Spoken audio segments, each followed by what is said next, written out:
And then will you? You record. Welcome, everybody. Mikhail Bedell, Vice Chair. Pinch hitting for Bree. It's August 22nd, 2024. This is the Lewis and Clark City County Board of Health meeting. Very exciting to see a full house in here. This is a bit of a change, so welcome everybody. Hopefully board members have had an opportunity to review the agenda. Are there any revisions to the agenda? Mr. Chair, just one additional item under board discussion. Chair member Bree McLarnon and I attended the NALBO conference in Nashville last week. Do you have a couple of highlights that I wanted to share? You can, Oh, there we go. Thank you. So we'll add that. thanks. And that was the under only addition. discussion. Hopefully everybody's taken some time to review the minutes from the June 27th meeting. Unless there are any changes.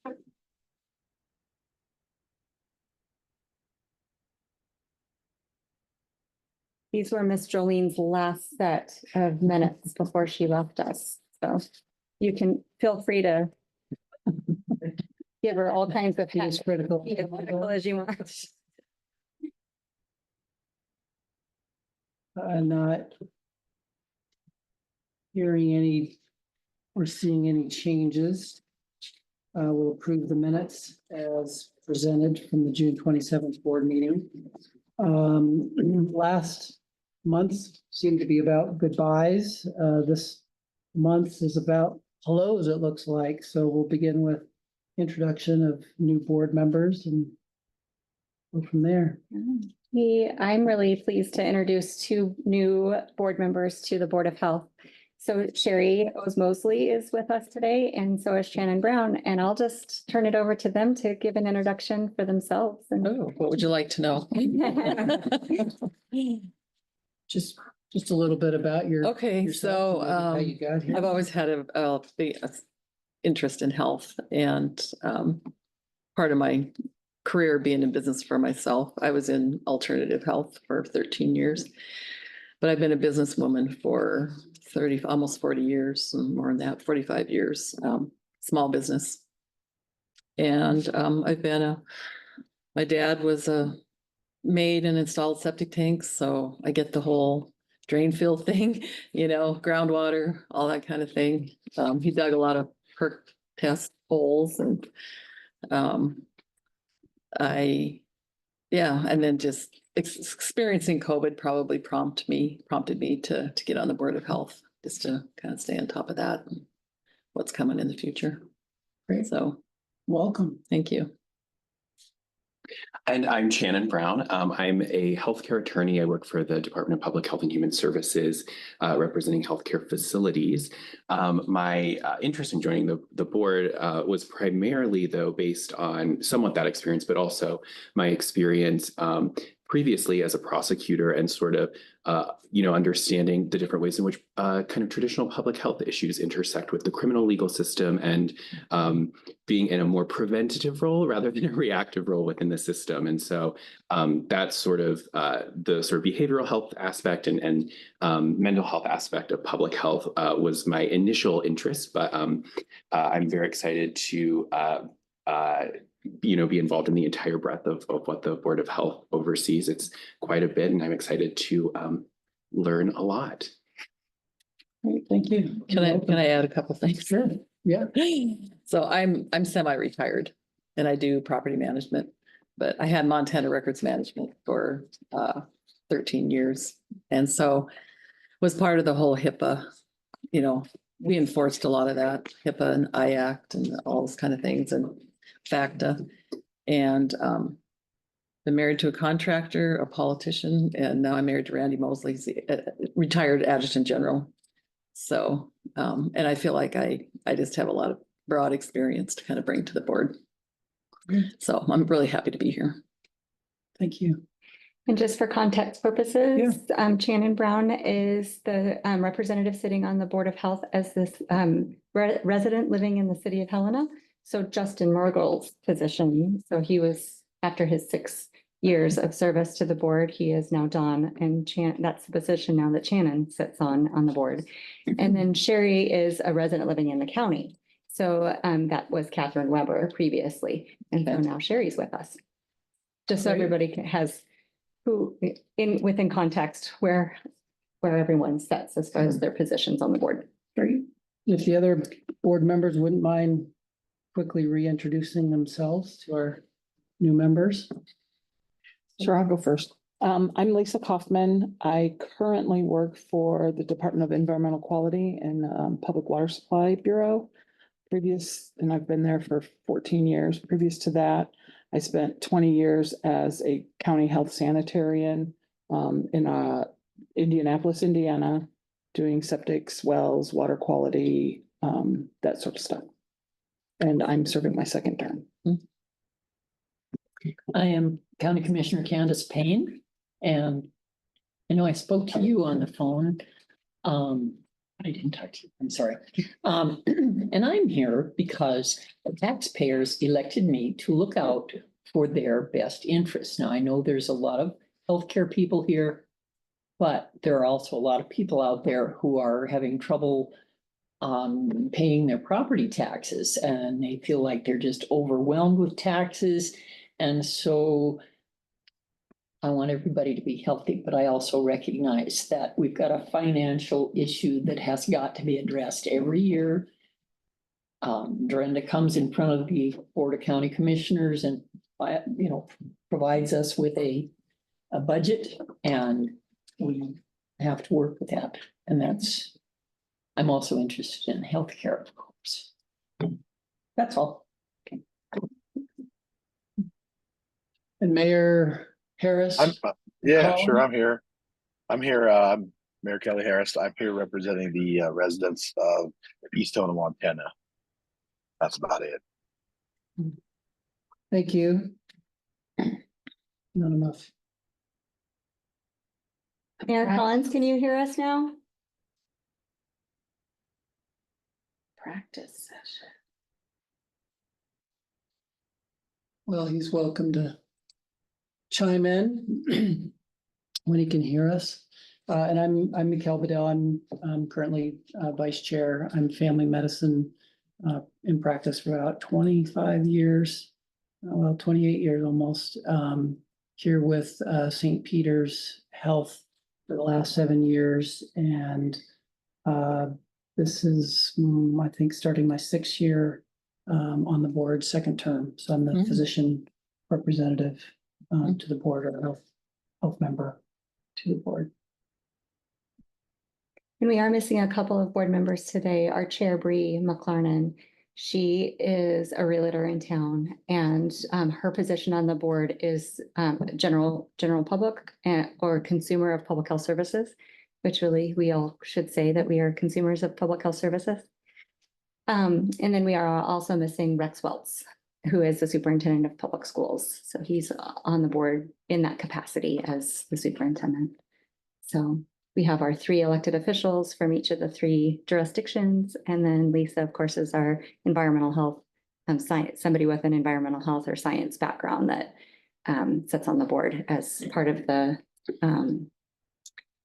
bylaws in the interlocal agreement state. So yeah, that rounds out our board. So, which is very exciting. That's exciting. And new staff. Now we have quite the list. Yeah. Some are new with us and some are just moved to a new position within the health department. And so why don't I let's let, do we want Amber to go first so that Olivia can come down then? Okay. Sounds good. Okay, go ahead. Well, hi, everybody. I'm Mary Sparks. I'm the Child and Family Health Supervisor here at the Health Department, and I have 2 new staff to introduce to you. I don't know if you remember back in June, I was here introducing Charity, who moved from WIC to home visiting, and I was down 50% staff in WIC. I'm happy to announce that we are now fully staffed again, and we have wonderful additions. Ember McCall is our WIC aide and peer breastfeeding counselor. And we have Dawn. Just wave over there. Dawn Sullivan, moved from the environmental department over to our WIC coordinator position. So I don't know if you guys want to say anything about yourself real quick. No. I'm happy to be here. Yeah, I'm delighted to be with WIC. I have a great passion for the program, having been on it with my own children many, many years ago. So I'm happy to be moved over with WIC. I'm sad to have left. Still holding it. It's much to best as May. Dawn, how many years did you spend with environmental? Just over 3. 3 years. Okay. Mhm. So she's been with the health department for a little bit, but new to her position. Yes. All right. Thank you. And when you go up, we have Olivia. Yes. Gonzalez. Thank you. Thank you. We had to tag team so we could cover everything.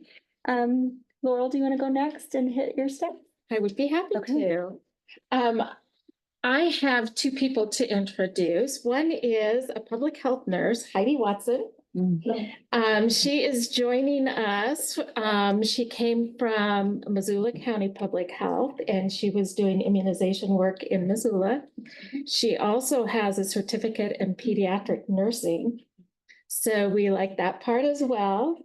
And we just love her positivity and her energy that she brings to our division and our team. And Heidi, if you would like to share anything about yourself in addition. Sure. I'm a mom. I have 2 kids in college. One's at MSU and one's at U of M. So house divided. Yeah.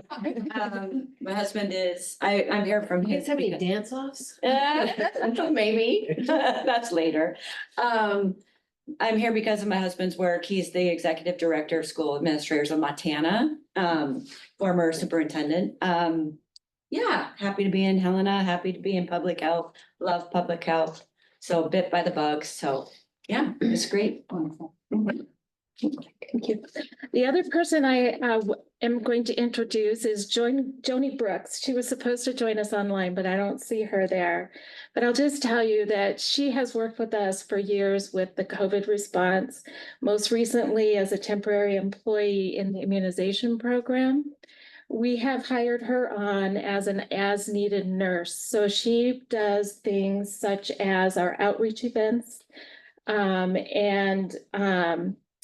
she'll help us with flu clinics and vacation coverage, that kind of thing, so that we have a backup system.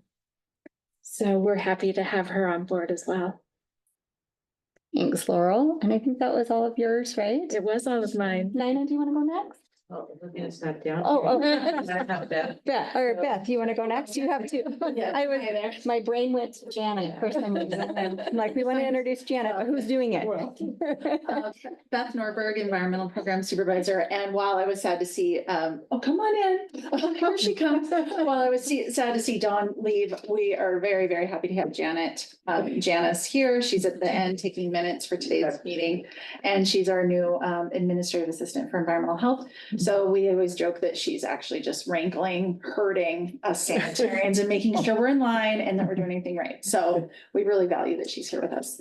Yeah, if you. Oh, I'm just happy to be here. I'm here a little over, it's about 1.5 years. I've been working for the health department and very excited and happy in my position. I love all the people here. It's so nice. It's a nice environment to work in. So she was another one that moved position. Yes. So she originally was supporting the immunizations and the licensed establishment program and has now moved over to support our environmental health program. So internal movement there. Yeah. And then we have Adam Mays, Anaconda native. He is hired as our new sanitarian in training. So he is currently under supervision doing that, and hopefully will pass his test here in the near future. But I don't know if you wanna. Yeah, my name's Adam. I'm originally from Anaconda, like Beth said. So I, like Heidi said, her house is divided. I'm person divided. I have degrees from both MSU and UM in chemistry, nutrition, and my master's in public health from UM. Yeah, I'm really excited to be here. I moved over here from the university system, so it's much more in line with my background, and I'm really excited. And yeah, a lot of cool stuff to deal with and work on. So yeah, I'm excited to be here. All right, now we can do Olivia. Hello. So I'm Nina. I'm the licensed establishment supervisor. And unfortunately, since Beth took our. It's all Mary's fault. Administrative assistant, I started it. It's kind of the shuffling of chairs lately in terms of upstairs. But since Janet moved over, Olivia has joined us recently. Olivia is our administrative assistant for immunization and licensed establishments. And she's up there at the front desk. You may have seen her when you came in even. And Olivia is a Helena native. And she is also a Carroll College graduate in financial planning. And we're lucky that she joined us. And also part-time, she works at Silver Star, so she has a little in with understanding, maybe dealing with some of our operators, which was nice. So maybe a little bit more tolerant of some of them as we go along, but do you want to say anything about yourself?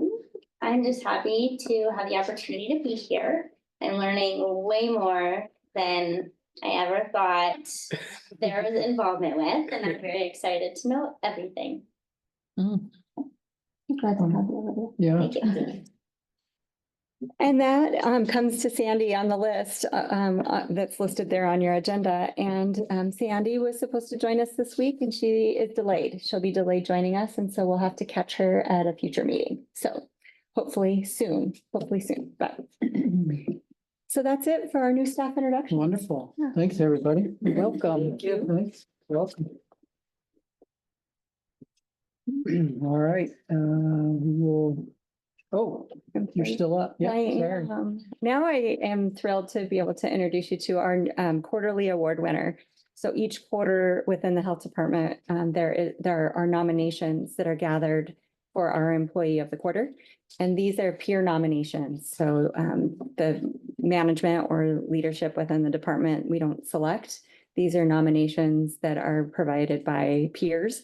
And so Mary, our Mary Sparks, and I just love her last name because it fits her so well. She brings a spark to the health department. Her team nominated her for this past quarter because of really just going above and beyond. So when we reorganized this past year, Mary took on the WIC team for supervision and program oversight, in addition to the home visiting team. So she took on a whole nother team and has learned an enormous amount in a short amount of time. WIC is not an easy program to learn, and she's done an amazing job connecting with our state partners and really pulling that team together. In WIC, having to hire 2 new staff pretty quickly after you took over as their supervisor. But on top of that, she has brought some real innovation to our maternal child health programs. One being the lead program and or the connection between our lead program and our maternal child health programs. And so one of our goals is to make sure that the little people in our community are tested for lead. So that we can make sure that they are not getting exposed. We know that lead during those early years can be a real negative impact on brain development.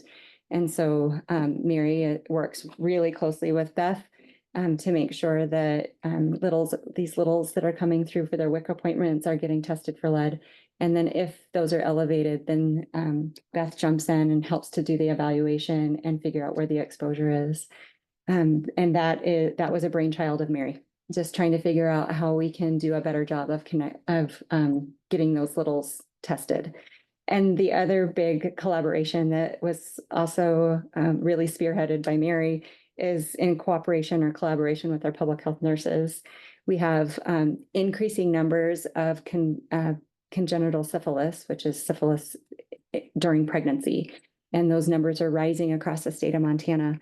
And what we can do in public health and what we should be doing in public health is identifying as quickly as possible when there is a case, a positive case, and then making sure that those women are getting the treatment that they need so that they're not impacted and their babies aren't impacted by that disease. And so Mary's worked really closely with our public health nurses to get all of the pregnant women that come through home visiting and WIC services connected over for testing with our public health nurses. So these really amazing cross-program collaborations that she has done. I can't say enough about her leadership in the department and her innovation and creativity. So well-deserved employee of the quarter. Thank you. I'm supposed to have a printed out certificate in a frame for you, but that's something that Jolene always does. So Jolene, again, we'll make sure that you get it. Okay, thank you very much. Yeah. All right, I think that's it for me. Congratulations. Thank you. Well deserved. Thank you. Yeah. Moving along to action items, on-site wastewater variance ratification of the hearing officer recommendations for Steve and Penny. I apologize if I say this incorrectly. Vincelli.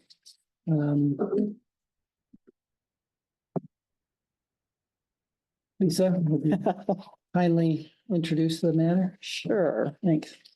On August 20th, 2024, a hearing was held before me, Lisa Kaufman, the Lewis and Clark City County Board of Health Hearing Officer, to consider granting a variance as outlined in section 4.3 sub 5 of the Lewis and Clark County on-site wastewater treatment regulations.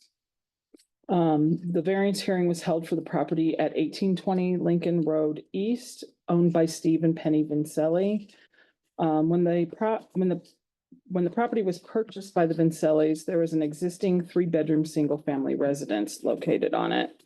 The house was likely built 1970, which was prior to the septic system permitting requirements of 1973. Therefore, there are no records regarding the septic system. Although the home was occupied prior to the Vincellis' purchase, it was determined that the dilapidated condition of the house would require extensive repairs, and the decision was made to raise the building because that was the best option for them. During the site evaluation, it was discovered that compliance with the wastewater regulations, again, specifically section 4.3 sub 5, which requires a minimum separation of 4 foot between the limiting layer and the bottom of the absorption system, could not be met. Groundwater monitoring was completed that resulted in high groundwater levels in all 3 of the test wells. The Vincellis proposed the addition of 12 inches of fill material in which to construct an elevated sand mound wastewater treatment system, which would provide them with more than the required 4 foot of separation between trench bottom and that limiting high water table. Granting the variance will allow for an approved wastewater treatment system, which would replace an unknown, unpermitted 50-plus-year-old septic system, thereby improving public health protection. Based on the facts presented to me, my recommendation, along with the record established at the hearing, is to grant the variance from the regulation requiring the 4 foot of natural soil separation between the bottom of the absorption trench and the groundwater limiting layer, with the following conditions. I have 5 of them. That the parcels shall be limited to 1 single-family dwelling, that the system be designed by a professional engineer, and that buoyancy calculations be included in the design. That a minimum of 12 inches of fill be placed between the natural ground surface and the elevated sand mound. That the 2 abandoned wells or unused wells on the property be properly and permanently abandoned by a licensed well driller, and that the variance expire 2 years from the date of approval instead of the normal 1 year after approval. Anybody have any questions I can help answer? Sure. Would you go over the last finding having to do with the length of time it until it can, The variance. yeah, how long it's gonna last, I think? Oh, 2 years. Normally it's 1 year, but just. And the variance expires 2 years from the date of approval. Okay. And then what do they do? Well, they should have it constructed by then. The new one will be in. Right, Okay, right, thank right, you. right. That's for their construction permit. Okay. I do have a question. So it's a duplex. Do you consider that one unit or two? So. I don't know what the zoning requirements are. What was there was a existing 3-bedroom home. And so that's why my recommendation is to continue with an existing 3-bedroom. So they wouldn't be able to build a duplex. Is that right? If it's 3 bedrooms, I guess it doesn't matter. But the 3 bedrooms is the limitation on the size of the septic system from my recommendation. Can they increase the size of their septic tank to accommodate two units? That's better for the sanitarian. Mind if I just make so the original, Beth Norberg, Environmental Talk. Madam, Mr. Chair, Madam Chair, Mr. Chair, members of the board. The Vincelli's proposed in their application to be able to use the property for 2 single-family living units. After the hearing, Lisa's hearing officer recommendation is to have 1 single-family living unit on the property. So you might see discrepancy there in that application. They're proposing that duplex. A duplex is 2 single-family living units, whether it's under 1 roof or whether they're 2 separate buildings. For wastewater sizing, it's 2 living units. So there's that discrepancy from their original application and my staff report of what they were requesting to where we're at with the hearings officer recommendation. And that is obviously up for discussion as. I have another comment. So if it's 3-bedroom, because that's how you decide the size of the septic tank. If 1 unit was 1 bedroom, 1 unit was 2 bedrooms, does that qualify? It does not. Living in state of Montana, the minimum state standards under the administrative rules, our living units are sized differently than. So if you have 2 living units and one has 1 bedroom, one has 2 bedrooms, that's not equivalent to 1 3-bedroom house. That's equivalent to one 1-bedroom house and 1 2-bedroom house. A 1-bedroom house is 150 gallons per day of wastewater flow. A 2-bedroom house is 225 gallons per day wastewater flow. So that is 375, right? Okay. So a 1 3-bedroom house though is 300 gallons per day. So you can see the wastewater flow equivalents are higher for 2 living units. So we have to size them on individual living units, not just a combined number of bedrooms. And that's the administrative rules and the circular DEQ4 that all the local counties have to follow. I have a comment on page 15 after the recommendations states that the staff recommends that if the variance were to be granted, the following conditions shall be met. And number 1 is that the parcel shall be limited to 2 single-family living units. Is that a typo or am I misunderstanding this or did I get the wrong flyer? My recommendation was to allow for the existing size of the property. The documents that you have in your packet were sent last week with staff recommendation prior to the hearing. So this is what was presented at the hearing Tuesday. And then after the hearing and all of the facts were presented and the hearings officer had an opportunity to review the materials, her recommendations have changed from what the staff had originally recommended. Does that make sense? So what you have in your packet is staff recommendations. What Lisa is presenting to you today as the hearings officer are her recommendations after the hearing was conducted on Tuesday. Is that helpful? Yes, who all presented at the hearing? Penny Vincelli, and I don't remember the realtor. Ann Snortland. Okay. Realtor Ann Snortland. Okay, but not any person with a scientific background. I was the staff sanitarian that presented at the. There, Yeah, that's I'm what the I staff. thought. I was the staff member. Yes. Okay, so you recommended it be limited to 2. But in the hearing, something happened to change the hearing examiner's mind. What was that? I just presented the facts. We didn't have that discussion, so. Okay, there wasn't like a back and forth and. No. So my experience has been that when a property that was developed without the benefit of the existing septic system laws, you don't want to increase the use on that lot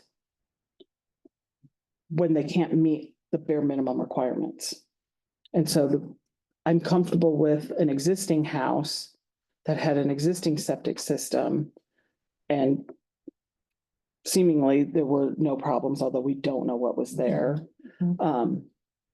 That you can replace that size of a residence or a house that would use the same amount of absorptive area on the property that exists.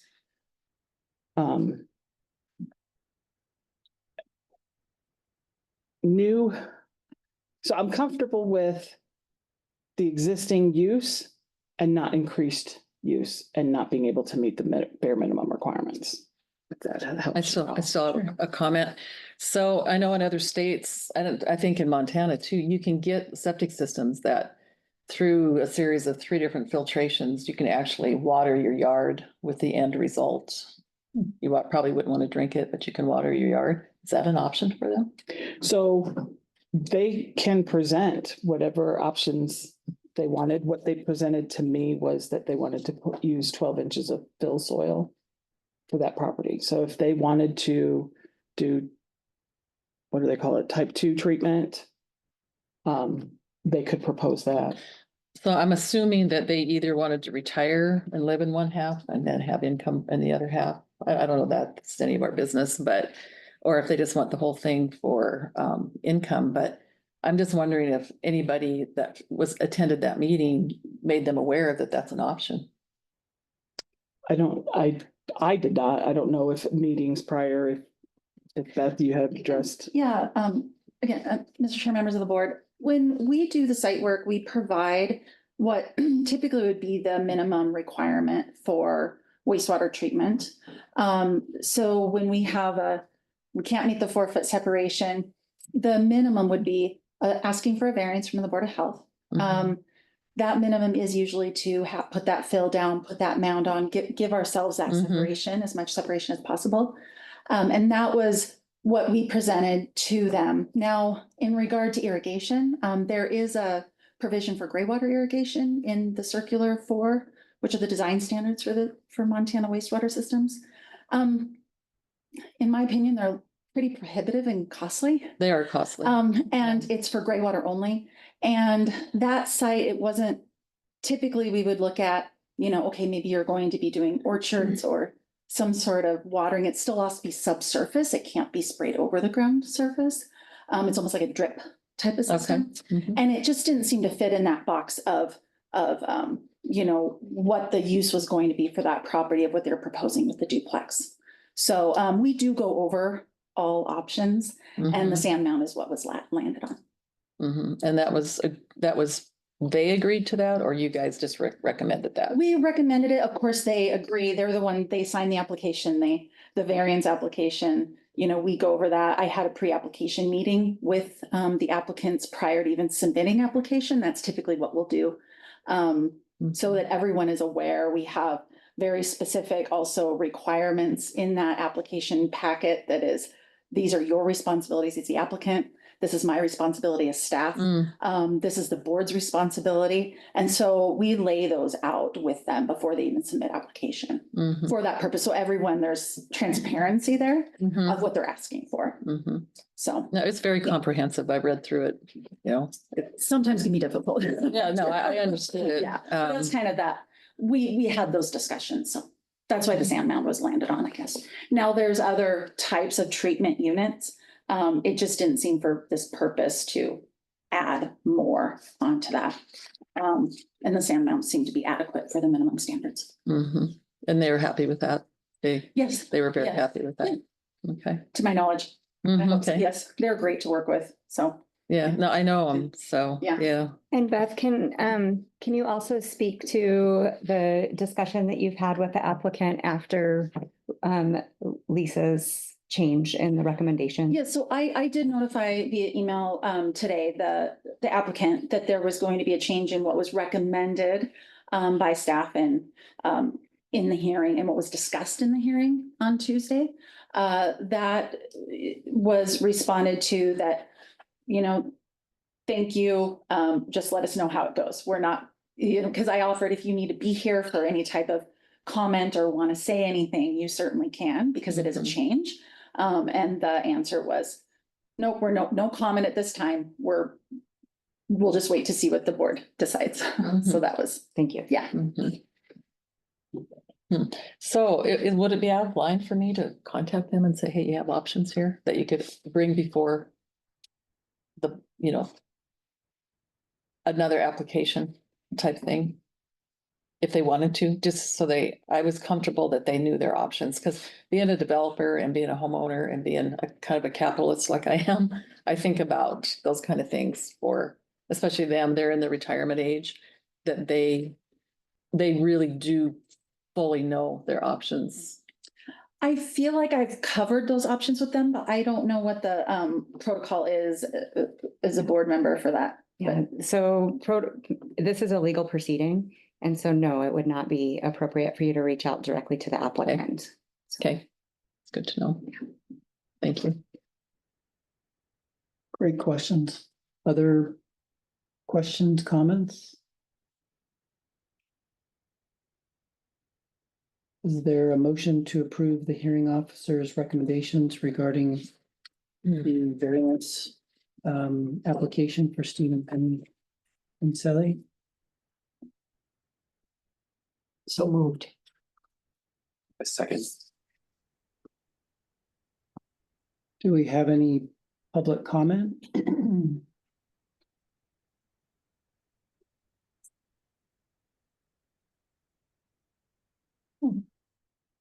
Somewhere in here, I can make it, see everybody.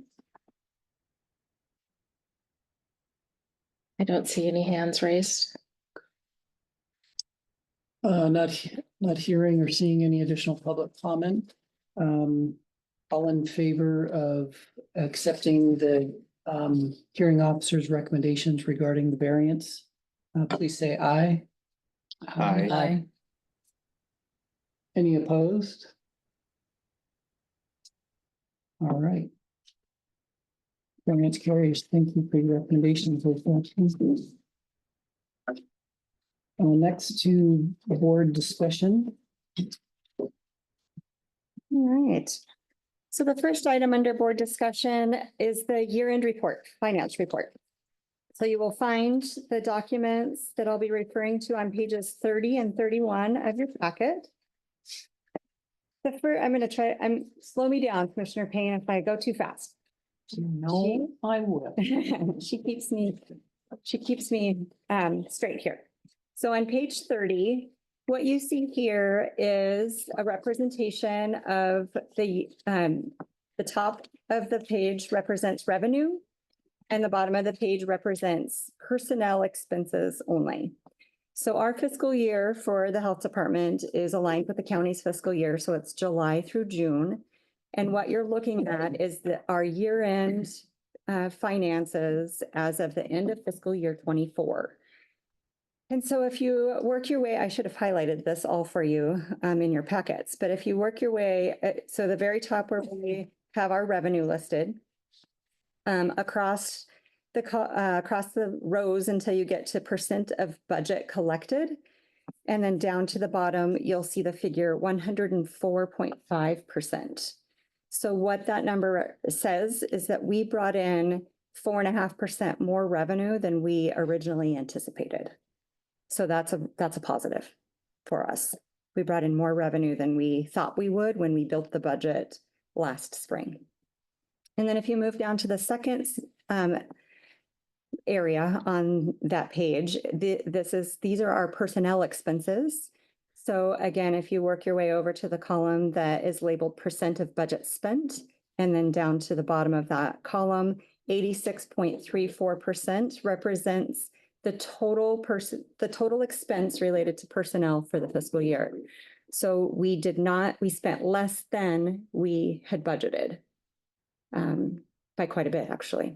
That number represents the sacrifices that we as a health department and you all as a board were briefed on throughout the entire fiscal year, where we had to do some reorganization, we had to let staff go, and that was all in preparation for building a budget this fiscal year 25, where we knew that our expenses were outpacing our revenues. And so we made some changes to our staffing, which resulted in underspending our budget. So again, a positive, but certainly not without sacrifice. Before I move on to the next section of the budget, does anybody have questions about the revenue or the personnel expenses for end of year? I do. So is part of the year-to-date actual expenditures on the personnel, is some of that attributable to the vacancy? So vacancy savings? Absolutely. Yep. Anytime we have vacancy savings or when we had staff, so we had a staff member that was notified that starting the new fiscal year that position wouldn't exist within the health department. He then proceeded to find other employment before the end of the fiscal year. Right. So we had vacancy savings from his leaving the health department prior to the end of the fiscal year, as an example of why we've seen savings there. So we wouldn't expect to see with the additional budget 4.5% that you collected over what you budgeted and the 15-ish that you didn't spend, really it's not 20% savings, right? Because once you're fully staffed, we're not going to be less than 100% theoretically. When we built the budget for fiscal year 25, we built the budget with our new staffing structure, which took into consideration the staff positions that we did a reduction in force. So we took them out of our staffing structure altogether. So our new budget would only represent our current staffing needs and what we were able to build into the budget for this fiscal year. We will see some, Jolene's position, for example, that position is not hired, so there will be some vacancy savings that we'll see. We typically do for personnel, but this amount of savings was more due to the sacrifices and the reorganization that we did. So when Kathy retired in December, we didn't rehire her position. Instead, we absorbed that work in, and we went from 3 administrators down to 2 administrators. So those decisions we made resulted in savings at the end of the year. So then I guess my next question is, if we realize savings, are we going to be able to hire back or recreate those positions that we lost so that we can do a better job of providing services? So this year will be a pretty tight year again. So the fiscal year that we're currently in 25 is still going to be a pretty tight year.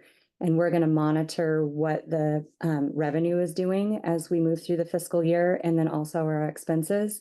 But our goal is to rebuild back in staff at the program level. So we need another sanitarian, for example. Laurel's working right now on analysis of to show the board, this is the workload and this is the staffing structure that we have. And it's very evident that we are understaffed in a program that needs more attention to the environmental health work that has to be done and that we are required by law to do. Right. We are understaffed. So we're preparing that analysis now in preparation for next budget year.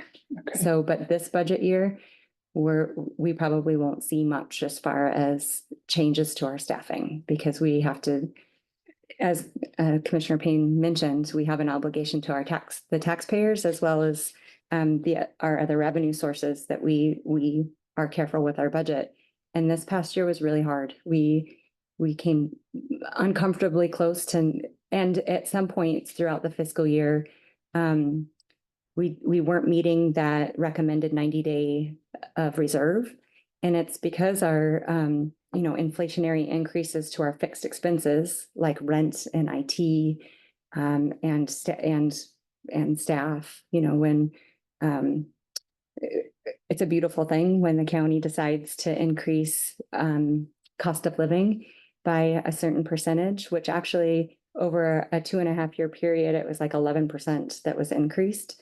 That hit really hard when our revenues weren't going up at the same level. So last year was our pinch year. And this year will be the year that we are going to try to level off and then look to, as I move through the rest of my report, we've met our goals of balanced budget and rebuilding our reserves. So, which means that we can start to rebuild our staff, because as long as we stay on this trajectory of making sure that our budget is balanced and our reserve is full, then we can then build staff back in the areas that have been identified, like sanitarian. Great, thank you. Yeah. It unfortunately will happen slowly because we don't want to jump to a conclusion based on this year-end report. We want to monitor one more year and see how things go. Right. Yeah. Thank you. Yeah, and then on page 31, this represents all of our operational expenses. So a lot of detail here, but I'll just move you down kind of towards the bottom of the page. Again, move to the right of the spreadsheet in the column that's labeled % of budget spent. So it's second to the last column on the right-hand side of the spreadsheet, and then all the way down to the end of that column, you'll see the figure 92.36%. That was the amount of operational budget that we spent. So again, we underspent budget by a little, not by very much, but by a little bit. Overall, so taking revenue into consideration, personnel into consideration, and then operational expenses, that the figure right under 89.14% represents our overall budget. So we came in under budget by 11%. So all positive. We did really well under the circumstances in underspending our budget and then planning for the future. And you will see that again, I wish I would have highlighted for you. Down at the bottom, there is a number kind of right in the center of 1,120,000. That number represents what our ending cash balance was at the end of fiscal year 24 on page 31. 31, okay.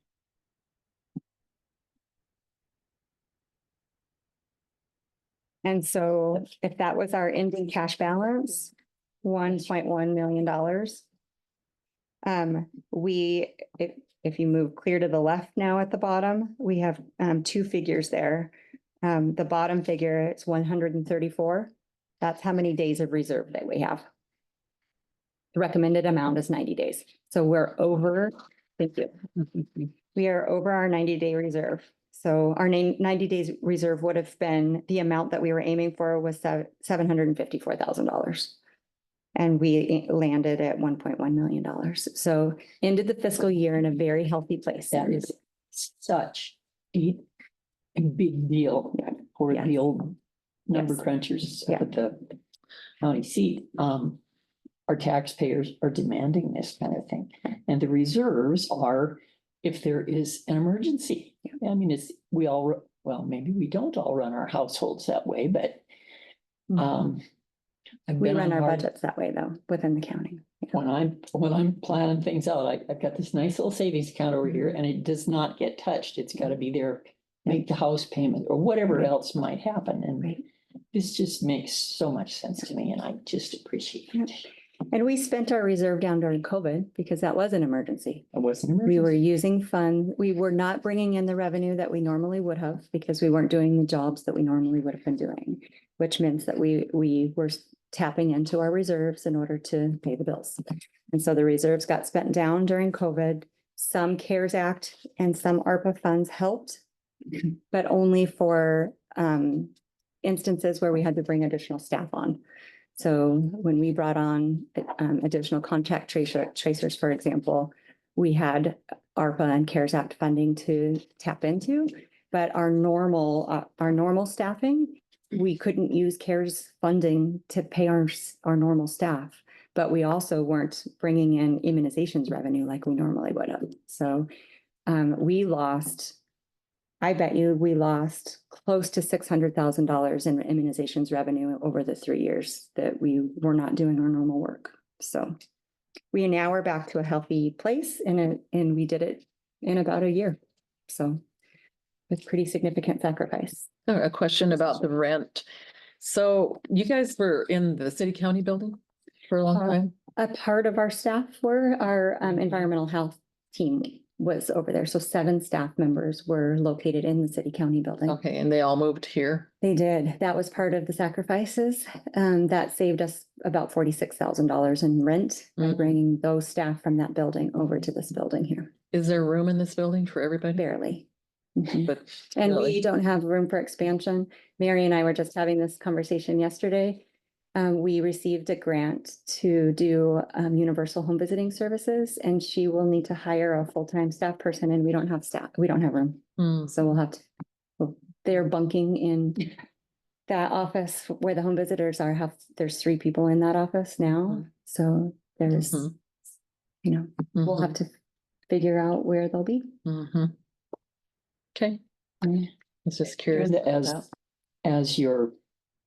As our world normalizes post-COVID. Yeah. And you are now, or you will be bringing in the kind of revenue that you were, the shops. Yep. Will you at that time look at moving, I mean, you could pay some rent and maybe not have 7 people over at city county building, but maybe 2 or 3 to give you a little space here? Is that something that? In our strategic plan, our facility needs are listed, and there's a goal of really adequate staff for the health department, which doesn't mean separating us. It means finding a location that is adequate for the health department. And so I've been doing a lot of that research and having a lot of those conversations over the last year and a half. But I would need the commission and the county's support and to make something like that happen. Find a facility that is adequate and then make that move. So it doesn't make sense to separate staff into different locations. We are much more efficient with our work when we're all together. So in an ideal world, it would make more sense for us to move into a facility that it is a little larger for us. However, we also have to be thoughtful of how much rent we can pay. So so it would need to be a county facility, essentially. We wouldn't be able to pay market rate for commercial properties. Okay. Yeah, they're probably double what so it would need to be a circumstance where the county was willing to pick up a building and help the health department in that way. How many offices do you need for the health department? Total? I have a whole analysis that I am happy to send the board. Off the top of my head, we could count really quick, but I have a full analysis and we had SMA do an update to our preliminary architect report as well. So I'll send that along. So that you have great. both. Yeah. It seemed like during COVID that a lot of retail or office space, people are working from home. That's true. And commercial buildings are opening up, but like you said, the county would have to purchase it so that the rent's affordable. Reasonable. Yeah. Or a partner. If there's a partner in the community that would be willing to work with the health department on lease space that is reasonable. I could work on that because I have a lot of contacts. Excellent. For commercial space. Great. Thank you. Yeah. Thank you. I'll send you the information. Yeah, please. So that is your year-end fiscal year 24 year-end finance report. What is the, so it looks like the recommendation is that 90-day reserve. You've exceeded that by what, 360 some $1,000. So I guess what is the plan for that money? Like, what is it doing? Like, because I mean, what services are being provided with that money sitting there, right? So yeah, well, we've identified at least we're short two sanitarians, one in the licensed establishment program and then one in our land use program, most vital. Okay. Most significantly. Those are the two positions that we really do need to build back in.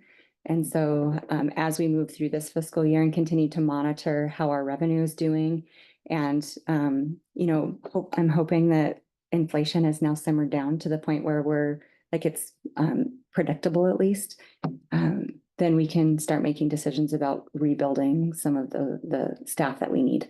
So that, and we have legislative session coming, which many of you have already heard presentation on the licensed establishment fees and doing some advocacy to increase those.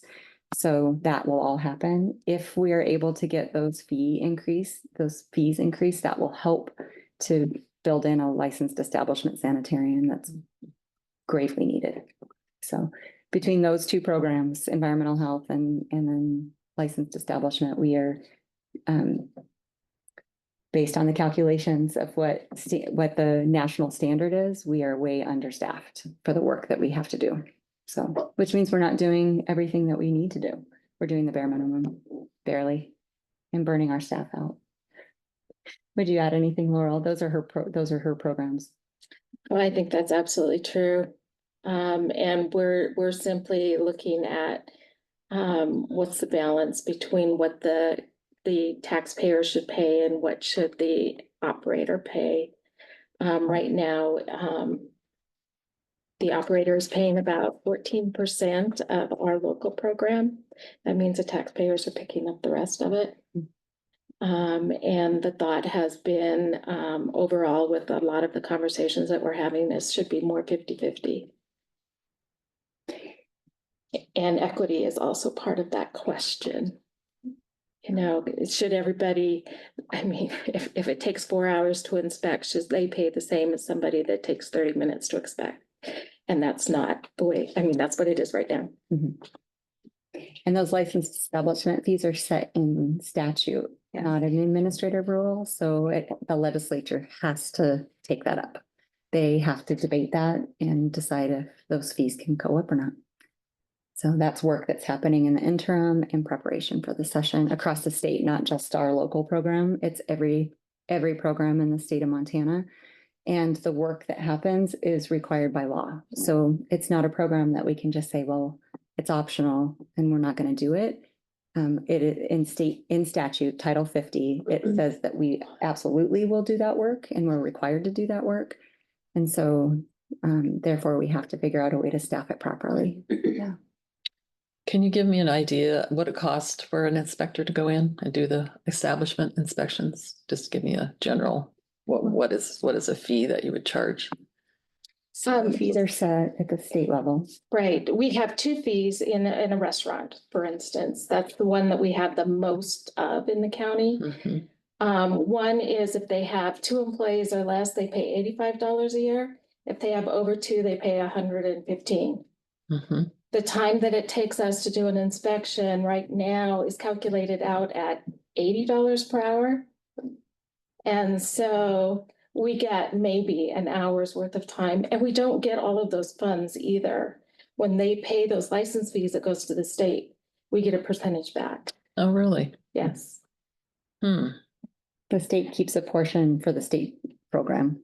So they provide the technical assistance and kind of oversight at the state level, and then we get the whatever portion we get. Yeah, we get 90% of the food licenses and 85% of some of the other licenses. So it's, and none of them have been, all of them have been stagnant since 2009.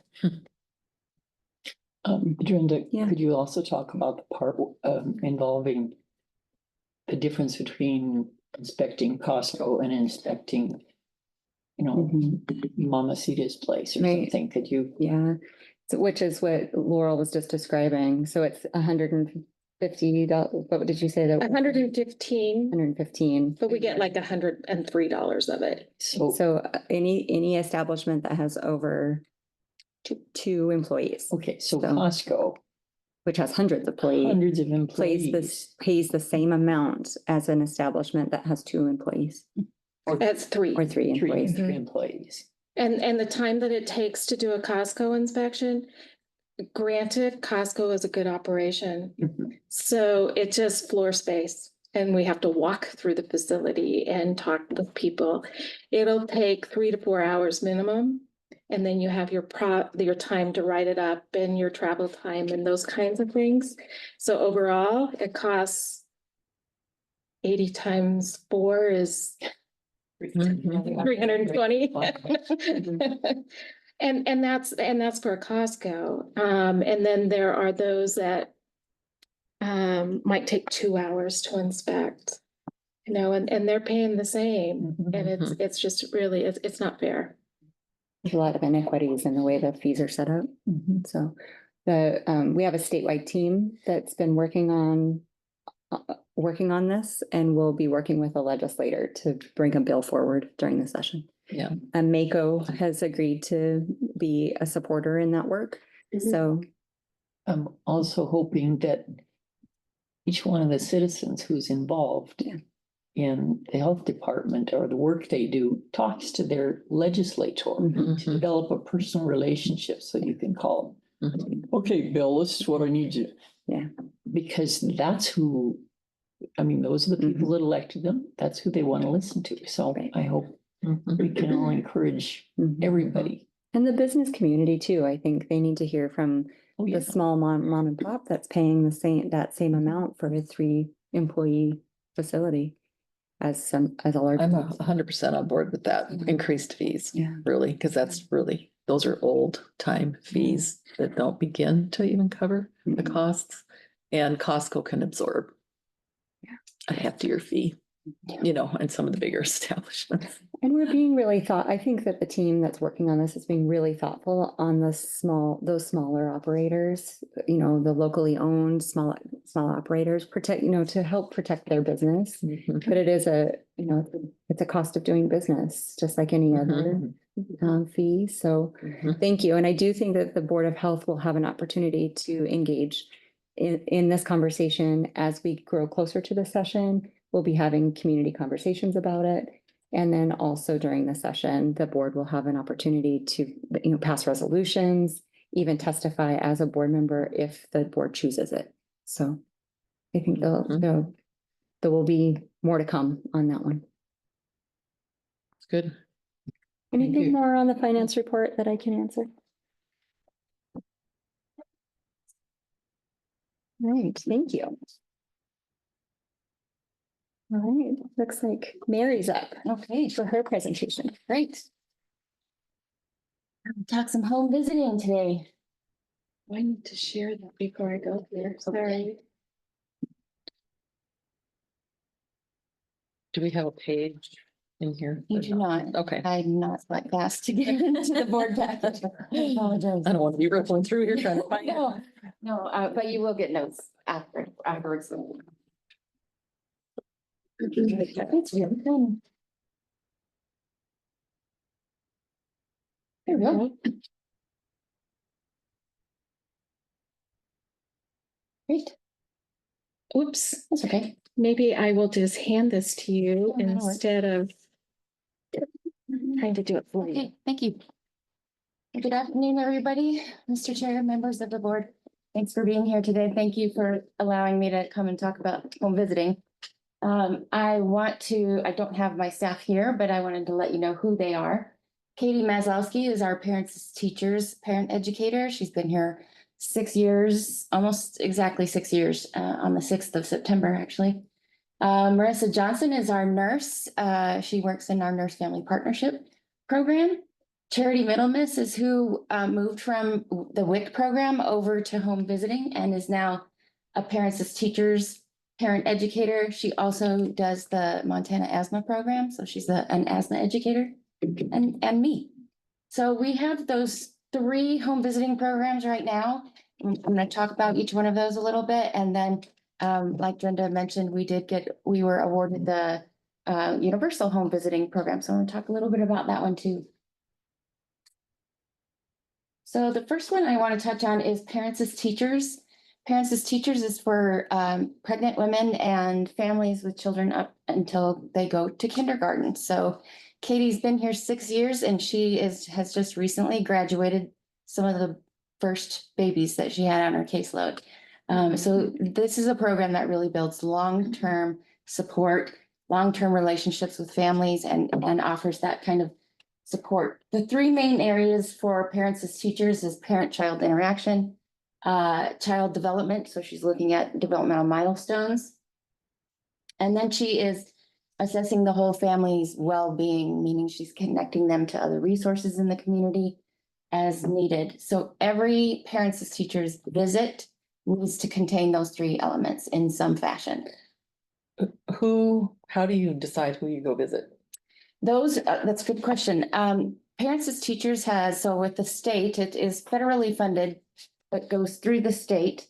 The state of Montana has priority populations. That definition for Parents as Teachers is really wide open. It can include military families. It can include anybody who's wanting to increase their education in some fashion, and it doesn't define what that is. Anybody who's low income, that's one. So it doesn't have to be any one of those. It just needs to be somewhere in that realm. So we can make just about anybody eligible for Parents as Teachers, which is really exciting. So do they apply for something like that? They are usually referred. Our biggest referral source is the WIC program, which is awesome. But they can also be referred from the hospital. They can be referred from the pediatrician's office, Child Protective Services, Family Outreach, a number. Teachers? Well, sometimes childcare, but not since they're not in kindergarten yet. We might hear from some childcare, but not very often, to be honest with you. We do have the self-referral on our website now. Exactly. Now people can refer themselves. Whereas this was just a couple of years ago, we relied on any provider to give us a referral, and now we've developed our own self-referral. So they fill out some very basic information. I'm actually going to talk about that a little bit more in a minute. They fill out some basic information, and then I contact them and follow up to see if they're eligible and explain the programs a little bit more. Okay. So to talk a little bit about some of our successes and the things that we've been doing in the last year, Charity, like I mentioned, has joined our team. Now that position was actually a nurse's position with the Nurse Family Partnership and the asthma program up until, let's see, that was October of last year. The nurse that we had in that program decided to leave her position. It was our second nurse that we had brought in, trained completely, and then left. It's difficult to hire nurses in home visiting for a couple of reasons. Nurses are paid much higher at the hospital or in clinics than public health can offer. And also nursing programs don't offer very much training in home visiting. So I've often talked with nursing students who don't know what I'm talking about at all. And so you really have to have that sort of education, social work side to you to want to do that. I'll talk a little bit more about the Nurse Family Partnership and Marissa, who's our nurse, in just a minute. Anyway, when our last nurse left her position, I was really trying to figure out what I'm going to do, because it takes a long time to hire a nurse, and then to try to keep them. It was so difficult. And so I had talked to our state partners in the asthma program, who also required a nurse to do the asthma program. And they had at the exact same time decided that it didn't need to be a nurse anymore, that we could hire a community health worker. And that opened up everything. And so with the Nurse Family Partnership, it needs to be a bachelor's level nurse to do that program. With Parents as Teachers, it's actually, you only need a high school diploma. That program is much more like a peer-to-peer type of program. And so with that, we were able to open it up to a much wider group of people. And so we hired Charity internally, and she is now a certified community health worker, which is the first one in the state for the asthma program, and as far as I know, the first one for parents as teachers in the state as well. Like we talked a little bit about our self-referrals, that keeps going. Amber does a great job of getting that out on public, on social media. And that those self-referrals are increasing. And then we also have group connections for parents of the program, but also for any community member that wants to come to a group connection. It's where parents can get to know each other, have some fun activity for the child. So they've been able to do books and blankets, which you see right there in the picture, and teddy bear picnics and a book exchange with parents. Those are done once a month, so there's a lot more that has happened in the last year. Some of the challenges that we face are, of course, our funding, which comes through MCV, which is maternal, infant, early childhood home visiting. That's the program that filters from the federal government through the state and then is given out to the communities to run those programs. It is always tied to a caseload. So the state gives us an amount of money and they say you have to serve this number of families with that amount of money. So we're kind of limited. And if you want to grow the program, I can't just get more money to hire more parents as teachers. So that's kind of a challenge, an ongoing challenge for us. And something that we're working on in the State Home Visiting Coalition is trying to figure out how to diversify funding for home visiting services. Is it possible to build Medicaid a little bit more than we do? There's very little we can actually build Medicaid for in home visiting. Looking at other avenues of funding sources that then can be braided with the MCV funds, so we can increase those programs. And then, of course, we want to grow our programs, but we have to have the funding to do it. This is our self-referral form that we just talked about. I'm going to move this over a little bit. So you can see that this goes out. We have these posted around the community, but also a link that Amber sends out through social media. People can click right on their phones and put some very basic information that's all HIPAA compliant and is sent to us so they can get signed up for services. And actually, there was a news story not too long ago about one of our families who referred themselves, and they had adopted a couple of little babies and already had a couple of kids. And so they were like really overwhelmed. And so we've been able to help families that way as well. Okay, the Nurse Family Partnership, that is Marissa's program. The Nurse Family Partnership empowers pregnant women to transform their lives and create better futures for themselves and their babies.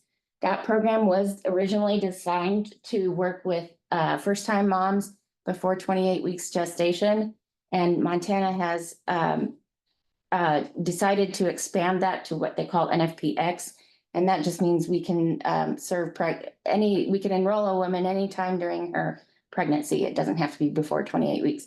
It could be 39 weeks if we can get the paperwork done and get them in, then we can serve them right away. But the point of the program really is to work with women who may have some high-risk factors. There is an income eligibility requirement for that program. And they have to qualify for WIC or have Medicaid to be in that program. So we can serve women anytime during their pregnancy, and then it goes up to the age of 2. We also can serve women who have had other live births. So that was a limitation prior to that expansion. We have been really working on our communication with Helena OBGYN, which is going to increase even more with our universal home visiting program as we implement that. But this year we've also had increased referrals from Options Clinic and the Taking Care of You program through St. Pete's.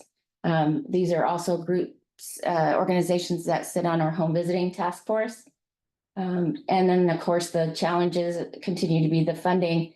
And we've also struggled a lot this year with, we get referrals, but then to get them into enrolling has been a big challenge. There it's hard to get people on the phone these days. And so they may be in a WIC appointment and say, yeah, that's interesting. I'd like to hear more about that. And then that referral is given to Marissa and she can't get a hold of them. That's a pretty consistent challenge. So she had several families graduate out of the program this year. So right now her case looks kind of low. And the asthma program provides free asthma education for people of all ages with uncontrolled asthma. So it doesn't have to be just children, it can be an adult as long as their main diagnosis is asthma. So it can't be COPD or emphysema.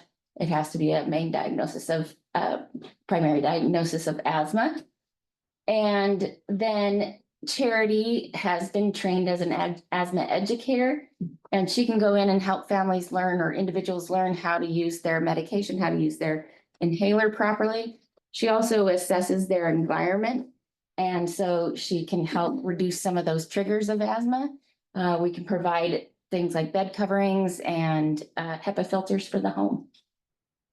And like I said, our having a community health worker is a new thing for the asthma program across the state. So Charity is our, I don't like to say guinea pig, but she's the example. We're going to say the example of how community health workers can be in that role. And then we can do those 6 contacts a year. 3 of them should be in person and 3 are virtual. That's a nice benefit of the program. And it's actually opened up statewide. So we might get a referral for somebody that lives in Lewistown.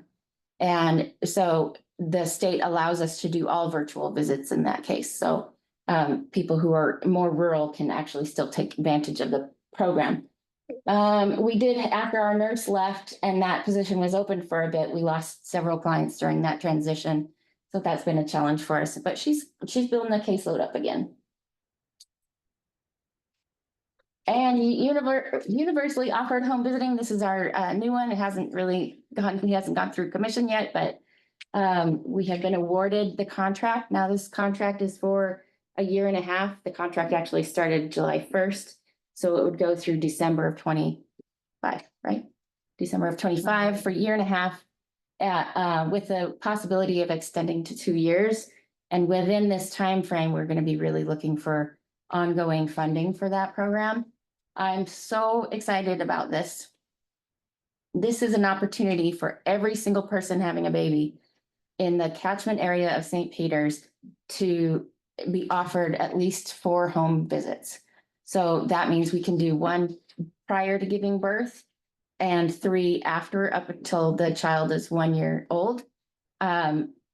It is, I just am thrilled about this because there's lots of families that aren't referred to home visiting that might have needed it. And I would have been one of those when my son was born 25 years ago.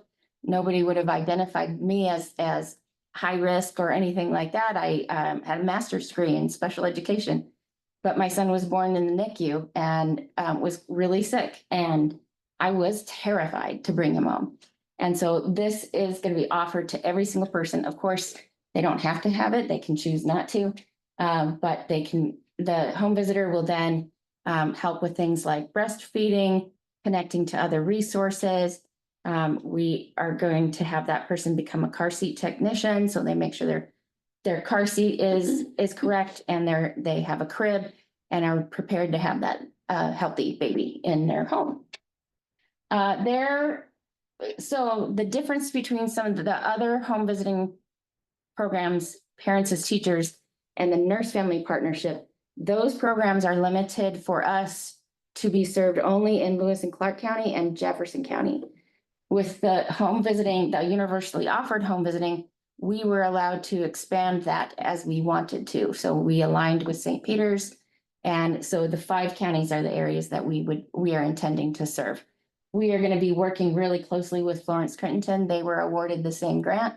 So we won't be duplicating each other's services. We'll be able to just reach more people is the intention.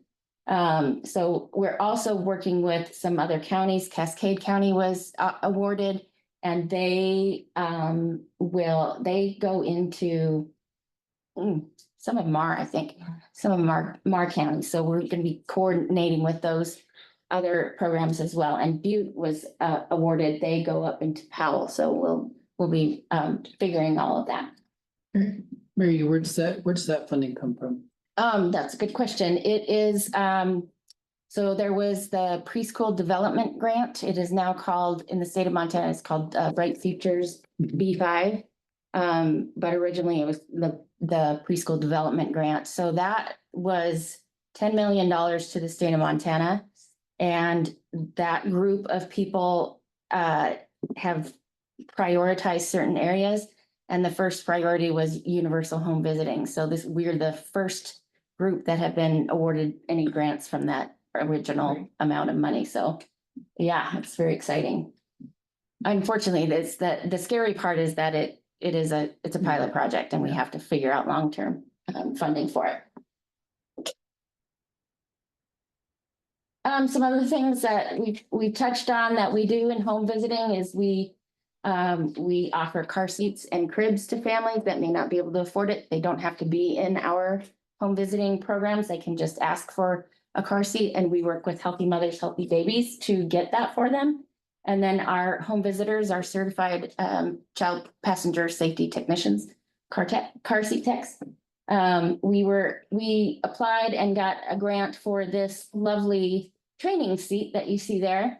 It's kind of a beast, but the home visitors can take that on their events and demonstrate for folks how to install a car seat properly. And then those gals can go and help them install as well. And here's just a few pictures of this season. Was a really heavy event season.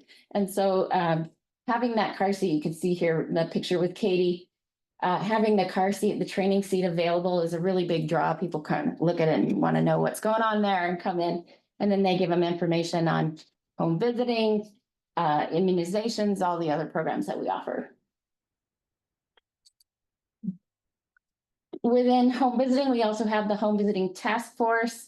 We're not actually tasked with anything at the moment, but this group really comes together to really help to increase our communication between programs.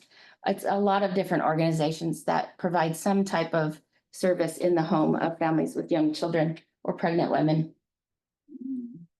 We've had increased participation from Options Clinic, the Friendship Center, St. Peter's Taking Care of You, and we have families that sit on that on the task force as well and help give us a perspective of how they're receiving services and what we can do to make accessing our programs easier for families. And then Brenda had mentioned some of our other collaborations in home visiting that we do with WIC as well. We're making sure that our home visitors as well as the WIC staff were trained to test all people for lead. So we do little capillary tests, and if they show up as high, we can refer them to their provider, and they can get a blood draw to see if they have lead poisoning. And then we are also, like Brenda had mentioned, collaborating with the immunizations department to make sure that every pregnant woman that we serve is getting that test done, because syphilis can lead to stillbirth. And so we want to make sure that that has been screened out. And that's it for me. Any questions?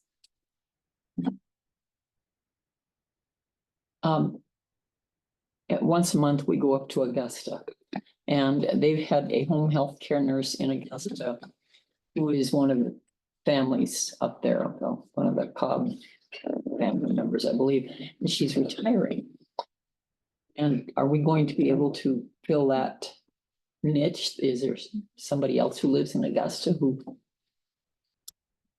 So Sarah Hell Cobb was our half-time public health nurse up there.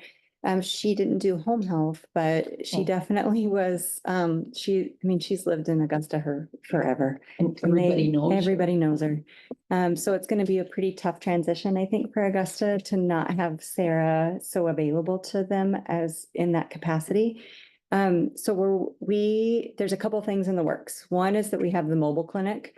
The mobile clinic is planning to go up, absolutely for, flu shot season.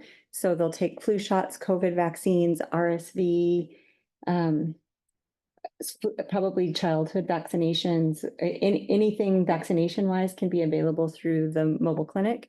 But then it is also in partnership with PeerView.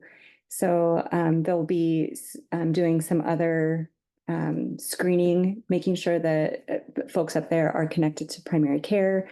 I think Lincoln has PeerView connection, but Augusta doesn't. So PeerView is considering right now, they're contemplating what it could look like to serve Augusta. And right now they have agreed to do so through the mobile clinic. And so the mobile clinic, I don't know what that schedule is going to look like yet, but it will make trips to Augusta to provide services up there in lieu of, because that position will not be filled. So. Okay. With regard to home visiting, though, when Florence Crittenton wrote their universal grant, that was one of their priorities, is to have a home visitor that would be located probably in Lincoln and would really work with Lincoln and Augusta more. So that's one of the things we're collaborating with Florence Crittenton on that was her priority. We were really prioritizing working with the hospital. And so far, it's a good thing that we're able to not duplicate each other's efforts, but that's her priority, is to have somebody that lives and works up there. Because it is a long ways from Augusta to Lincoln. True. Mm-hmm. Especially in the winter. Absolutely. So we're working on it. It's not going to look the same, and we're all going to miss Sarah, but we're working on it. Thank you so much, Mary. Thank you. Thanks for your time. All right, we have Amber with us today, doing the communications and marketing update.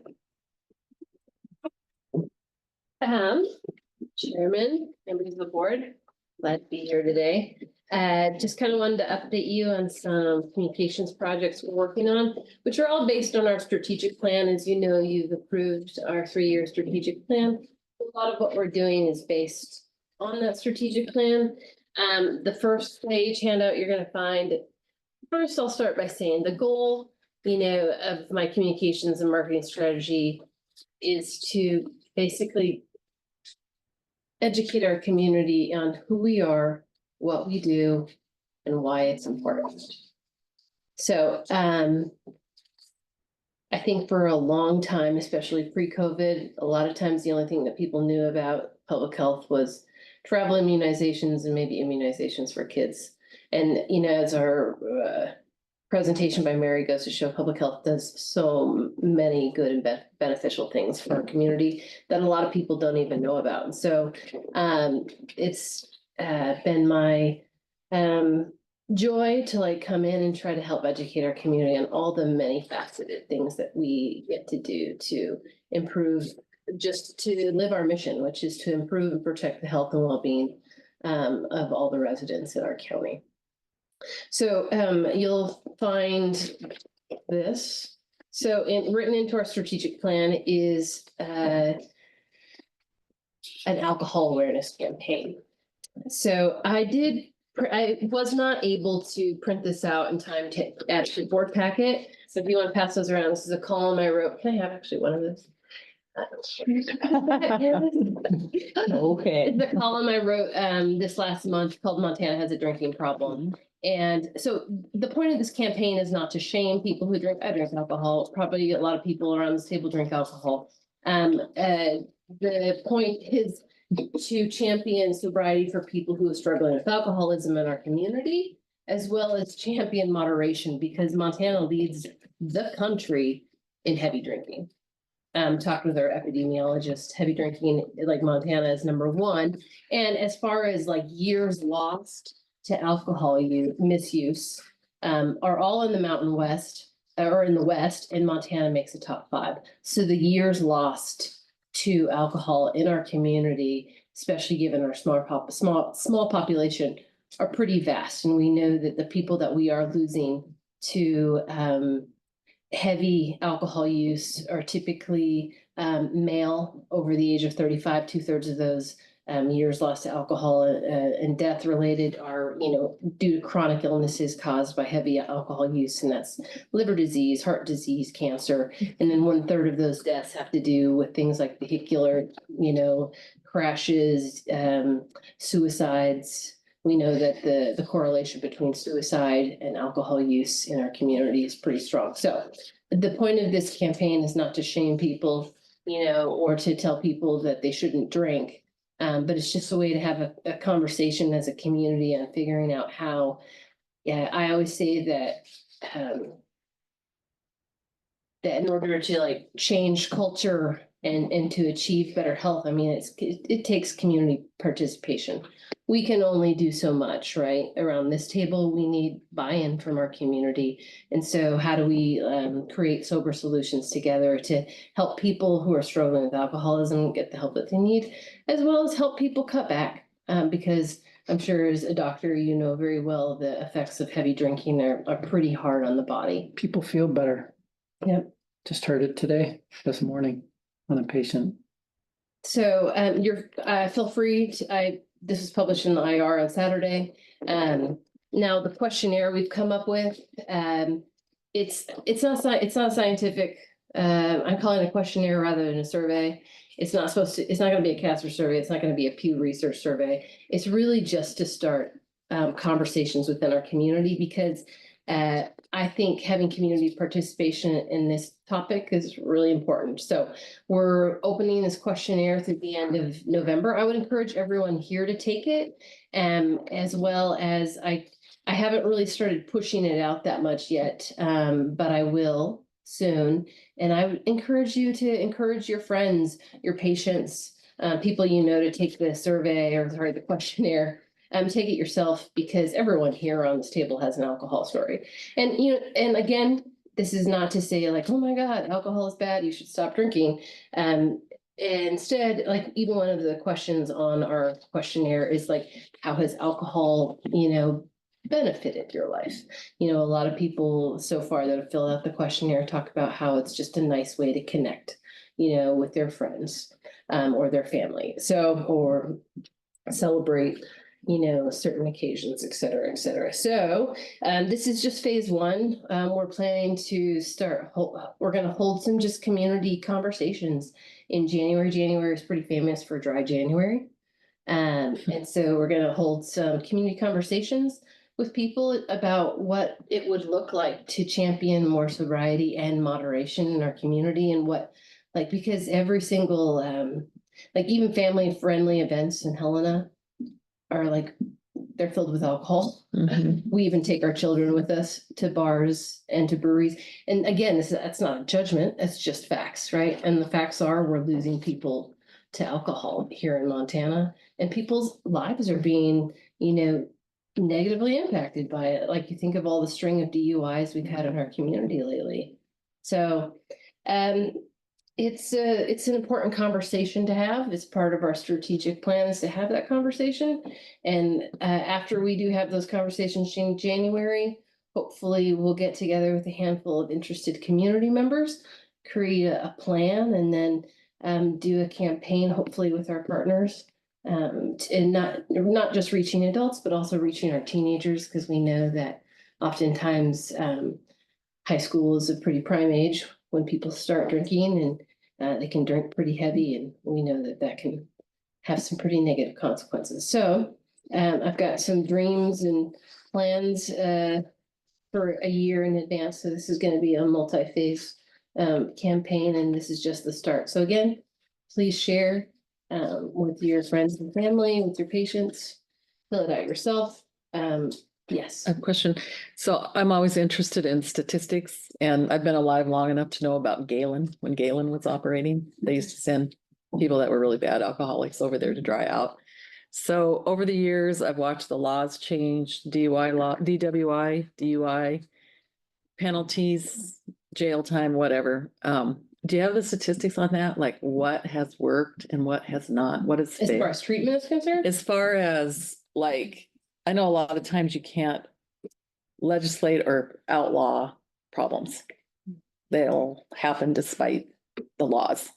I'm talking about the laws that were put on the books, Do you have any statistics on how that has gone up and down over the years according to what has worked as far as laws, what has worked as far as jailing, what has worked as far as treatment, that kind of thing?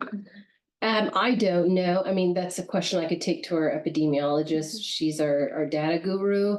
I mean, there is a lot of like data out there from the state and from the CDC and so many people. Again, this is less scientific like questionnaire. There are much more scientific questionnaires out there, which I'm working with our epidemiologist to kind of highlight during those conversations that we're going to have. But if you'll send me some like specific questions and you have about data or numbers, you can email that to me and I'll get in touch with Valerie and we can try to find you some info. Right, because I don't feel like we can make any decisions without looking at past history of what has happened, what's worked, what hasn't worked. You know what I'm saying? And so actually, that's exactly what so we have a position in the health department it's a grant funded position through HRSA, and it's a substance misuse prevention coordinator position. It's vacant right now and we're hiring. And that position is doing all of that. They're working with all of our community partners, bringing them together to talk about prevention strategies, but really responsible for doing all of that research. I do have some of my background is in substance abuse prevention work, and what I'll say at this point, and then there's definitely more to come to answer your question, but there's not one strategy. We have to do a multitude of strategies, and so laws alone won't do it. Having a punitive law along with going to jail won't be that won't do it. And so we have to pair prevention strategies in a broad fashion in order to have an impact at all. And so it is DUI laws as well as lots of other community work. Yeah. So, but yeah, more to come. As soon as we get that position hired, they will come and present to the Board of Health as well and give you an update on the work that's happening in that program. But we can certainly follow up. Yeah, I'd also like to know, since they've legalized marijuana, how that's impacting the reduction in alcohol. They're doing it simultaneously. What's happening there? As an employer, I ended up with an employee that had marijuana in his system. He was driving my van doing deliveries, and the company that did the screening, which I sent him down here, they never got back to me for months because he wouldn't answer his phone because my policy in my business was zero tolerance, So that is, I think, marijuana and use and misuse is going to be, because the legalization of recreational marijuana is new to our state. I think it's going to be a few years before we really see like what are the ramifications of that, and like public health wise and so I definitely think that is a conversation. We've had that conversation. We've got tobacco prevention and cessation, and I definitely think marijuana use and misuse is going to be a topic that we talk more about in public health. It's just we're waiting, I think, for the data to roll in. And so it's lagging though, so bad. Sure. And so I have to tell you what happened. So I called sheriffs in Broadwater County. I called our local sheriff. We called the hospital. We were trying to find out, what do we do with these people? Can I legally fire them? So I ended up calling personnel guy, Jim, Personnel Plus. And he brought me a law that was on the books that said, I have the right as an employer to fire that employee, and he has no recourse to come back and sue me because he is a liability when he's driving my van or operating my equipment. He brought it right down to me and laid it on my desk. Like, he heard my plea on the phone and he was down at my desk in a half an hour. And there it was. And you have a business policy in place that essentially. Yeah, exactly. So you have to have all that in place, but that was 10 years ago. It's tough. Yeah. Another thing that's happening is that we're updating our community health assessment this year. So by the end of this year, we'll have all new, you were given the 2021 version of our data report.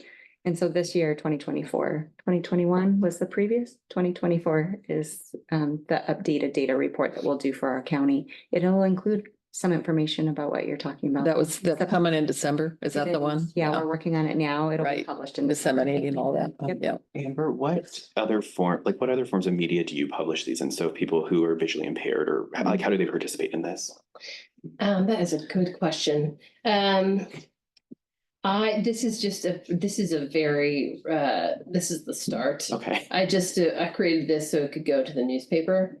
I'm focused on, I'll introduce another, like project that I'm working on. So once we kind of, get that up and running and on autopilot, I'm gonna focus more on creating more media for this. I have been informed lately that the whole green blue combo Yeah. is pretty rough. Yeah. For the visually impaired. So I'm just learning this, and it's unfortunate those are our brand colors. So, but yes, I've been made aware of that. And we work really hard to try to make our, at least what's posted on our website, screen reader friendly. And also the survey itself is screen reader friendly. So, but this particular flyer is probably not. So, yeah. Yep. Yes, the green blue combo is just learned that. Very low contrast. Yeah. So any other questions before we move on? Okay, moving on to our CHIP presentation. Did you have anything else you wanted to talk about or community, your update community? Oh, yeah, okay, so you're gonna handle CHIP. Okay. I'll handle CHIP. All right, then, the other thing I wanted to bring up and talk about, which we're pretty excited about, is our 4-part film series and community conversation that we're hosting at the Runaway Theater. It's called, the documentary series, it's a 4-part series, it's called The Invisible Shield. The reason it's called The Invisible Shield, I will be very upfront and say that it's pretty COVID heavy. Because it was a documentary series created kind of during and post-COVID era. Like as I mentioned before, for so many people don't even know what public health is, who we are, until COVID hit, and then boom, everybody knows who public health is, for one specific topic. And so there's this concept that public health is the invisible shield. And I definitely think that's been a PR problem for public health. Like they always say that, like, if things are going well, you don't know who public health is, right? I mean, if you're going to a restaurant and you're eating, you're not getting food poisoning, then you don't have to think about public health. If your kid doesn't get measles, you don't have to think about public health. So in some ways, hence the name of the series, Invisible Shield. I think in the post-COVID universe, our job now is again to tell people who we are, what we do, and why it's important, and kind of educate people on the fact that we do more than offer COVID vaccinations. So it is pretty COVID heavy, but I think we're a few years removed that it's a good conversation. So it's pretty historical. It goes into the roots and history of public health. Kind of framed around the lens of the COVID pandemic, but then it also talks about the future, using public health 3.0 as those social determinants of health, which includes, your built environment, social connectedness, economics, all those things that create healthy conditions for people to lead healthy lives. And that's kind of the frame of which we're moving forward in public health. So what we wanted to do, it's an hour-long film. It'll be followed by an hour of conversation. We want to make sure that everybody is welcome, invited, and brings their very differing perspectives. One of our, objectives in our strategic plan is to have FaceTime with our community, to really hear from our community about what they need and what they want from public health, as well as, what we want to do is help educate again. Our public on who we are and what we do and why we are so essential to our community. So we will have a facilitated conversation just to protect everyone that shows up, to make sure that our all public health employees, whether that's at St. Peter's Health or, with public health or with DPHHS, feel protected because there's still, I think, a lot of people with some serious PTSD, from the COVID times. And, we want to have really productive conversations and hear from people of varying different perspectives and opinions. That is fine, but we want to make sure that it's facilitated in a way that it's a productive, respectful conversation, and that people aren't given the license to grandstand or harass or to abuse. So it'll be facilitated, hopefully well by a couple of mediators in our community. But we're hoping that people will just show up, enjoy an interesting and thought-provoking film, and then engage in a conversation about, public health yesterday, today, and tomorrow. So we'd encourage you to, again, share with your family, share with your friends, share with your clients, your colleagues, your partners. We'd love to see butts in seats. Now, we've had this this date, so it's 4 dates. It's in Tuesday nights from 6:30 to 8:30, September 10th, October 8th, November 12th, and January 7th. We've had those dates set with the Myrtle Loy for 6 months, and then we found out last week that the presidential debate has been set for September 10th. So we're definitely going to get some competition, civically minded people who might otherwise show up for our film screening conversation might want to tune into the presidential debate as well. However, we will argue that the presidential debate will be recorded and can be replayed. So it's one film, 1 hour long that's being screened 4 times on 4 different dates? Or is It's it? a series. So it is a series, It's a okay. 4-part okay. film series. So each part's 1 hour. Every part is 1 hour. Okay. And then it'll be followed by an hour conversation. Granted, they're fairly standalone, so that were you to miss the first one, you wouldn't have a problem jumping into part 2 and then being like, what's happening? So they're standalone, so they won't confuse people if they can't make all 4. Okay, thanks. And it's currently streaming on PBS, so anybody can watch it. It's free and open to the public on PBS, but this is more just kind of like a civic get together where we all watch together and then we have a conversation together. So we hope that everyone here really encourage the Board of Health to show up and bring their people. Do you have to buy tickets? Nope, it's free and open to the public. You just walk in? The Myrtle Loy seats about 190. It would be glorious if we could fill all those seats. I don't necessarily see that happening, but we're hoping for 100. I think that was what we're aiming for low is 100, but we're having public health students from Carroll are going to come. And Brenda's done a really great job of reaching out to our partners and stakeholders all across the city for them to show up. And we're hoping that our county commissioners, Candace Field Hill, Andy and Tom, get them to bring their people. So I've had a lot of people ask me about it. I didn't know anything about it. This is what's going out for the advertisement, right? yes, Okay. this is a poster that's been going up around town. We have a bunch of little postcards here, so if you guys would like to take some and pass them out to your people, that would be fantastic. If you need a poster and you want to hang it up somewhere, I've got a couple of them here and a couple of them in my office. And yeah, do you have any more clarifying questions about? I do have an email that I was going to follow up from the Board of Health for all of you and it has a little bit more detail on it. So it has the breakdown of what each of the episodes, a summary of what each of the episodes are. So September 10th is episode 1 and it's the old playbook.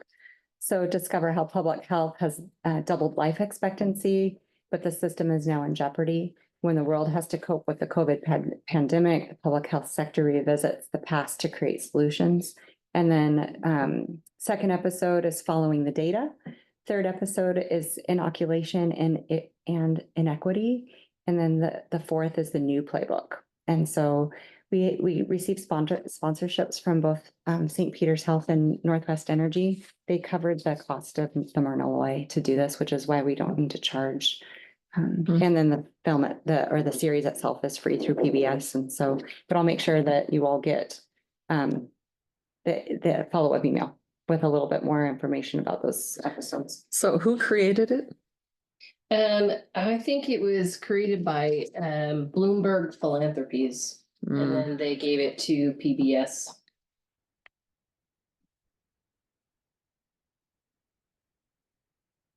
Then it'll put some information out for discussion, I think was the purpose.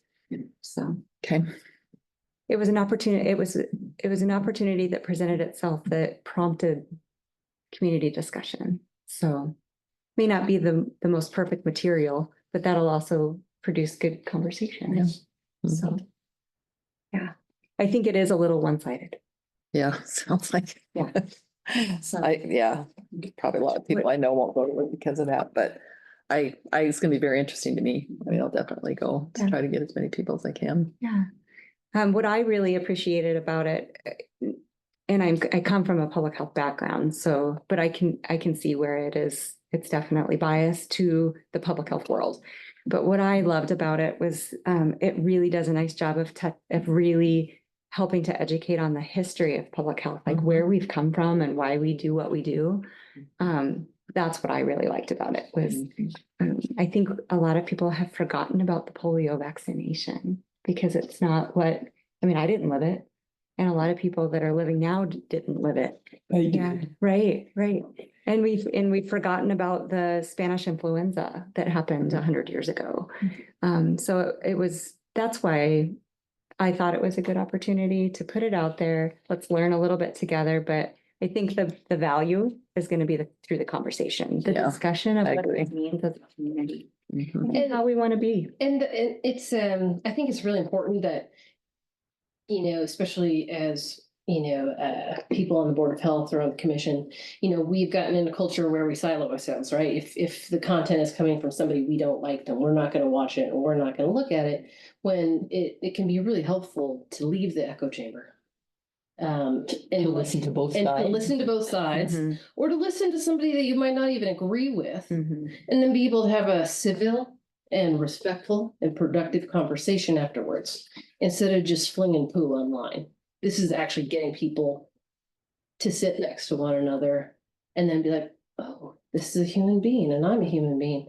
And you know what? We can disagree, and that doesn't make us enemies. And learn from one another. Yeah, and learn from one another. And again, we want to hear from people who, have different perspectives. I don't think we're going to allow, for public harassment or abuse, but we're more than happy to share a conversation with anyone and everyone, as long as it's productive and it's respectful. So. Thank you. I have an appointment at 3. I have to run. Thank you. And so much more. So I kind of top off your communications update. I do want to encourage board members to really understand what's on our website, because it has had a complete overhaul in the last year. And when the county adopted the new platform, that gave us an opportunity to really overhaul and make our website really usable, full of really great information. And then all of our social media. So if you're not connected. Yeah, if you're not connected to all of our social media, if you're a social media kind of person, Facebook, Instagram, LinkedIn, and YouTube. We did not keep Twitter because it wasn't useful for us. Yeah, well, and it just isn't something that gets used in this area. It is something that gets used nationally, but we found that in Lewis and Clark County and in Muncie. Lewis and Clark people or Facebook people. Yeah. So we're using the platforms that are actually being used here. And we didn't find, there wasn't a lot of users on Twitter so it was time spent that was not valuable. No TikTok. No TikTok. Yeah, no, that's TikTok is not allowed. actually a no-go in the county network. Right. Yeah, they've blocked it. Yeah, they've blocked it. Yeah. And it's okay. There's some things that we do with tobacco prevention in kids that they are doing some really cool viral stuff, and they're initiating it through their social media that they're using, like TikTok. So it'll happen. It just won't happen through our office. Yeah. So yeah, stay connected with us on social media. That way you get to learn more about our staff, what we're up to.